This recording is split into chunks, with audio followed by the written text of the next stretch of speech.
டெல்லி முற்றுகை போராட்டத்திற்காக 5000த்திற்கும் மேற்பட்ட விவசாயிகள் டெல்லி எல்லையில் குவிந்திருக்கிறார்கள். இது குறித்த அண்மை செய்தியை தற்போது பார்த்துக் கொண்டு வருகிறோம். இது பற்றிய விரிவான தகவல்களை தருவதற்காக நமது டெல்லி சிறப்பு செய்தியாளர் பால் முருகன் நம்முடைய இணைந்திருக்கிறார். வணக்கம் பால் முருகன், கூடுதல் விவரங்களை சொல்லுங்க.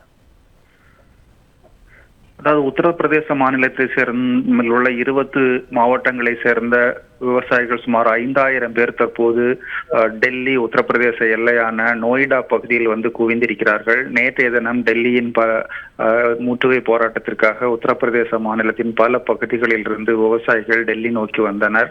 ஆனால் பல இடங்களில் உத்தரப்பிரதேச போலீசார் அவர்களை தடுத்தனர். பல இடங்களில் தடுப்புகளை நீக்கிவிட்டு அவர்கள் டெல்லி நோக்கி முன்னேறினர். நேற்று மாலை இவர்கள் தற்போது அதாவது நொய்டா பகுதியில் உள்ள சில்லா எல்லையை வந்தடைந்திருக்கிறார்கள். அங்கு போலீசார் பெருமளவுக்கு குவிக்கப்பட்டு பிரம்மாண்ட தடுப்புகளை ஏற்படுத்தி டெல்லிக்குள் விவசாயிகள் செல்லாமல் தடுத்து வைத்திருக்கிறார்கள். இதனால் கிட்டத்தட்ட 5000 விவசாயிகள் இந்த பகுதியில் வந்து குவிந்திருக்கிறார்கள். குறிப்பாக போலீசார் தற்போது உத்தரப்பிரதேசத்தை சேர்ந்த 5000 பேரும் டெல்லி போலீசார் 1000 பேரும் குவிக்கப்பட்டிருக்கிறார்கள். கண்ணீர் புகை குண்டு, அதே போன்று கலவர தடுப்பு பிரிவினர் உள்ளிட்ட பல்வேறு படையினரும் இங்கு குவிக்கப்பட்டிருப்பதால் பதட்டம் நிலவுகிறது. டெல்லி போராட்டத்தை வரும் 8ஆம் தேதி இவர்கள் நடத்தியே தீர்வோம் என்று அறிவித்திருக்கிறார்கள்.